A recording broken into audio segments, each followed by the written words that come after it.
Akkam jirtu kun Amiir Shoowdha. Daawwannaa fiilmii keenya har'aatiin fiilmii Malliinaa jedhamu fiilmii roomaansii iccitii baay'ee qabu kan nama hawwatu fiilmii jaalalaa gabaabsinee isin daawwachiisuu dhufneerra. Akka ittiin bohaartan shakkii hin qabu. Viidiyoo kana laayik gochuun akka jalqabdan isin yaadachiisa. Gara qophii kootiin darba.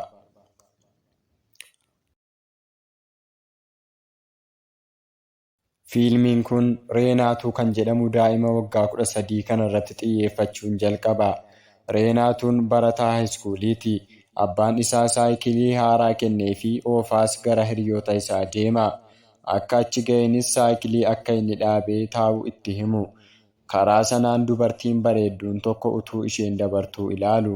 Dubartiin kun maqaan ishee Malliinaa jedhamti. Mucaa barsiisaa Laatinii Piroofeesar Boonsignooriiti. Akka isheen dabarteen ariitiidhaan saayikilii isaanii oofaa gara biraatiin deemanii karaa irra taa'anii yeroo isheen dabartu ilaalu. Reenaatuun bareedina isheetiin dinqamee ture. Sa'aatii boodas Reenaatuun kutaa keessa taa'ee barumsa hordofuu dhiisee waa'ee Malliinaa utuu yaaduu dabarse. Guyyaa itti aanus kilaasii dhiisee gara mana Malliinaa deemee akka achi ga'eenis yaadaan liqimsamee yaada isaatiin Malliinaa waamtee sigaaraa akka inni fiduufiif yeroo isheen qarshii harcaaftu arga. Gidduu kanaan Reenaatuun yaada isaarraa deebi'a. Mana Malliinaas cufaa ta'uu hubatee gara mana akka inni galeen abbaan isaa kilaasii hafuu isaa baree tume. Halkan sanas Reenaatuun manaa ba'uun gara mana Malliinaa dhaqe. Suuqa manaatiin yeroo inni ilaalu Malliinaan soofaa irra ciiftee sirba dhaggeeffataa turte. Kaatee suuta jettee deemuu jalqabdi. Girgiddaa irratti suuraa ishee fi suuraa abbaa manaa ishee arge. Guyyaa itti aanus gara mana Malliinaa deemuun suuqa dallaa gidduudhaan teleeskooppiidhaan Malliinaa ilaala. Guyyaa guutuu achumatti dabarsee galgala mana Malliinaa deeme. Akka bare suuqa isaatiin ilaaluu jalqabe. Malliinaanis mana ishee keessatti sirba bantee footoo abbaa manaa ishee Diinos Kifoord waliin utuu dannastuu ilaala. Guyyaa itti aanus sirba Malliinaan bante kaasettii isaa bitee gara manaa gala. Sirbichas banee footoo sooshaal miidiyaa irra jiru yaada isaatiin bifa Malliinaa kaasaa ilaaluu jalqabe. Guyyaa itti aanus Reenaatuun hiriyoota isaa waliin ta'uun Malliinaa barbaaduu jalqabu. Erga arganii boodas Reenaatuun hiriyoota isaa dhiifama gaafatee deema. Malliinaas barbaadee argee ishee hordofuu jalqaba. Karaa irrattis akka tasaa doktariin ilkaanii kan ta'e tokko harka ishee dhungatee nagaa utuu gaafatuu arge.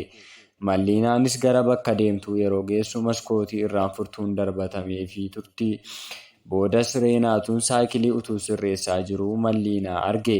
Reenaatuun bareedina Malliinaan baay'ee dinqifachuun ishee hordofuu jalqabe. Malliinaanis irra deebiin fudhattee gara appaartimentii galti. Reenaatuunis bakka ol ka'aatti rarra'ee yeroo ilaalu Malliinaan abbaa ishee gargaaraa turte. Guyyaa itti aanu ganama bakka ispoortiitti abbaan manaa Malliinaa Diinos Kifoordiin waraanarratti akka du'e itti himama. Reenaatuunis yaada isaatiin bakka abbaa manaa ishee bu'ee waraanarraa hafee dhufee mana Piroofeesar Boonsignoor deemee Malliinaanis siree irra ciiftee ishee boossu argee akka itti toluu fi ishee dhungatee haammate. Namoonni magaalaas Malliinaa yeroo isaan arrabsan dhaga'e. Dhugaatii isaaniitti tufee borsaa isaaniittis finca'e. Utuu Malliinaan istooriidhaa baatuu arge. Erga isheen deemtees abbaan istoorii kanaa waa'ee Malliinaa utuu isheen inni haasa'u Reenaatuun dhaga'e. Dhagaa darbatee balbala isaa cabsee saayikilii isaa oofee deema. Uffata haftee yeroo isheen ol galtu argee suuta jedhee deemee paantii ishee fuudhee fiiga. Guyyaa itti aanu abbaan Reenaatuu gara kutaa isaa yeroo inni galu Reenaatuun paantii Malliinaa fuula irra kaa'atee rafe. Abbaan isaas gocha kanaan baay'ee aaree isa tume. Kutaa isaa keessaa akka inni hin baane godhee maskootii isaa mismaaraan dhahee. Reenaatuunis utuu kutaa isaatii hin bahin guyyaa 3 ga'e. Haadhi isaa Reenaatuun gatii inni nyaata hin nyaanneef doktarii waamtee akka inni ilaalamu gooti. Reenaatuunis qilleensa akka fudhachuu barbaadu hime. Akka ba'eenis saayikilii isaa fudhatee akka ba'een gara mana Malliinaa deema. Achi erga turee booda gara mana barumsaa deeme. Yeroo Laatiinii ture. Abbaa Malliinaatiif xalayaan ergame. Xalayaan kunis mucaan isaa Malliinaan dhiirota magaalaa hunda waliin akka ciifte hima. Abbaan ishees baay'ee gadde kilaasii dhiisee ba'e. Reenaatuunis barataa wajjin wal lole. Halkan sanas Reenaatuun mana Malliinaa deemee suuqaa yeroo inni ilaalu kooltaanti namni jedhamu mana Malliinaa keessa jira. Innis Malliinaa dhungachuu jalqaba. Kooltaanti yeroo inni ba'u Doktariin ilkaanii kun kabala. Sana booda lamaan isaaniiyyuu wal loluu jalqabu. Achiin haadhi manaa Doktorichaa poolisii waamtee lamaan isaaniiyyuu qabsiifti. Uummanni magaalaa sanaas gocha kaleessa iyyachuu jalqaba. Malliinaan jaalalleewwan lamaan ishee lamaan waliin akka raftes haasa'uu jalqabani. Uummannis Malliinaan dhiira gaa'ela qabu waliin ciisuu isheef akka isheen murtiitti dhiyaattu godhe.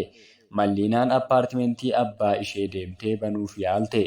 Innis banamuu dide. Reenaatuun ilaalaa ture. Abbaan ishee akka abdii irraa kute barte. Waajjira abukaatoo ishee deemtee murtiitti dhiyaachuun dura mariisisuu jalqabde. Reenaatuun mana murtii keessatti Malliinaan murtiif dhiyaattee arge. Manni murtiis Malliinaan Doktorii waliin walitti dhufeenya isheen qabdu gaafata. Isheenis Doktoriin qoricha abbaa isheetiif akka fide itti himti. Manni murtiis irra deebii waa'ee loltokoond gaafata. Isheenis walitti dhufeenya akka hin qabne himti. Abukaatoon ishees ka'ee Malliinaadhaaf mormuu jalqaba. Malliinaan wanti isheen barbaaddu jireenya ishee akka haaraatti jalqabuu fi abbaa manaa ishee du'e irraanfattee gara fuulduraatti itti fufuu akka isheen barbaaddu mana murtiitiif hima. Galgala Malliinaa fi abukaatoon ishee mana Malliinaa keessatti utuu isaan sirbanii Reenaatuun suuqaan ilaala. Abukaatoo yeroo inni itti siqu isheen irraa baqataa turte. Achumaan gara kutaa ciisichaa galu. Reenaatuun bakka jijjiiree ilaaluu jalqaba. Garuu damee inni irra dhaabbatee ture cabee kufa. Guyyaa itti aanus Reenaatuun kilaasii keessatti waa'ee Malliinaa yaadaa ture. Yaada isaatiinis barsiiftuun Malliinaa fakkaatte itti mul'atti. Sa'aatii booda Reenaatuudhaaf uffanni haaraan bitamee fi gara mana abukaatoo deema. Akka inni ga'eenis haadhi abukaatoo kanaa yeroo isheen manaa hadiyattu arge. Sababni isaas gatii inni Malliinaadhaaf mormeef ture. Reenaatuun isa hordofuu hin dhiifne. Gara bakka tokko yeroo ga'an Reenaatuun dhokatee ilaalaa ture. Malliinaan konkolaataa keessa isa wajjin taa'aa turte. Garuu walitti dhufeenyi isaanii dhumee ture. Reenaatuun gara magaalaa deebi'e. Malliinaa arge. Xiqqoo erga deemtee booda Malliinaan hin dhaabbatti. Reenaatuun gara isaa waan dhufaa jirtu itti fakkaatee ture. Garuu isa bira dabartee Antiiniyoo nama jedhamu nama nyaata dhiyeessuuf bira deemte. Guyyaa tokko akka tasaa magaalaa keessatti dhoohinsi guddaan uumama. Dhoohinsa kana boodas Reenaatuun gara mana diigamanii yeroo deemu hidhattoonni reeffa abbaa Malliinaa argu. Turtii booda Malliinaan barattoota waliin ta'uun sagantaa awwaalcha abbaa in raawwatu. Sagantaa boodas Malliinaan gara manaatti deebitee rifeensa ishee muruu jalqabdi. Reenaatuun suuqaan ilaalaa ture. Gara mana Malliinaa konkolaataan tokko dhufe. Antiiniyoo mana Malliinaa rukuta. Ijji Reenaatuu imimmaaniin guutameera. Sababni isaas suuqaan Antiiniyoon utuu Malliinaa dhungatuu arge. Reenaatuun aaree gara manaa gale. Guyyaa itti aane Reenaatuun Malliinaa rifeensa ishee bifa diimaatti jijjiirtee arge. Isheenis gara dhiirotaa ta'anii deemtee sigaaraa fudhattee teessi. Dhiironnis laayitarii baasanii qabsiisuuf irratti ol saamu.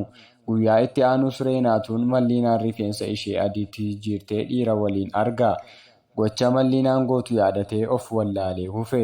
Maatiin isaas gara mana amantaa geessanii kadhannaa goosisuuf. Haadhi isaa akka inni hojii seexanaa ta'e amanteetti.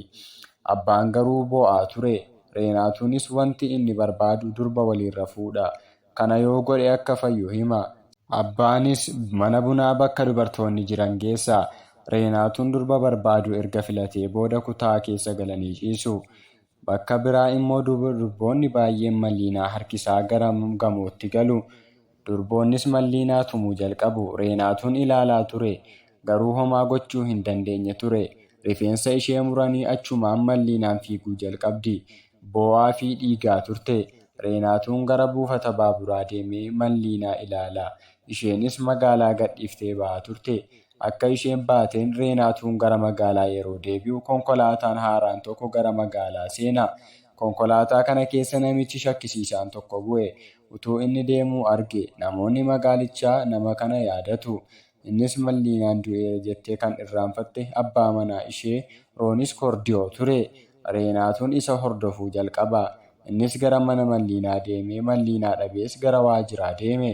Maal akka ishee irra ga'e namoota gaafachuu jalqaba. Innis ofiisara poolisii Malliinaa barbaaduuf akka gargaaru isa kadhata. Galgala Riinos Gordiyoon gara manaa deebi'ee utuu inni siree irra taa'aa jiruu Reenaatuun xalayaa darbateefii fiige. Xalayichis Malliinaan akka amanamtuu fi akka ishee jaallattu kan ibsu ture. Riinos Gordiyoon ishee barbaaduuf gara buufata baaburaa deeme. Yeroo xiqqoo booda Reenaatuun durba biraa waliin ture. Magaalaan jaalalleewwaniin guutameera. Akka tasaa hundi isaanii gara tokko ilaaluu jalqabu. Roonoo fi haadhi manaa isaa Malliinaan gara magaalaa deebi'aa turani. Namni hundiyyuu isaan ilaaluu jalqaba. Nama tokko utuu hin ilaaliin gara mana isaanii deemu. Guyyaa itti aanus Malliinaan gabaa keessa meeshaa bitaa turte. Reenaatuun ishee ilaalaa akka isheen gabaa keessa baateen Reenaatuun saayikiliidhaan dhufa. Malliinaa fageenya irraa ilaalaa ture. Isheenis timaantimii isheen qabdee jirtu harkaa lafa bu'ee lafatti gad namma. Reenaatuunis fiigee deemee timaantimii funaanuufii gargaara. Harka ishee haxaa hawwii gaarii akka ta'uuf itti hime. Saayikilii isaa oofaa gara manaatti deebi'a. Fiilmiin kunis asuma irratti dhuma. Viidiyoo kana akka jaallattan shakkii hin qabu. Yaada yoo qabaattan koomentii irra naaf ka'a. Yeroo itti aanu viidiyoo biraatiin amma walitti deebinutti nagaan tura.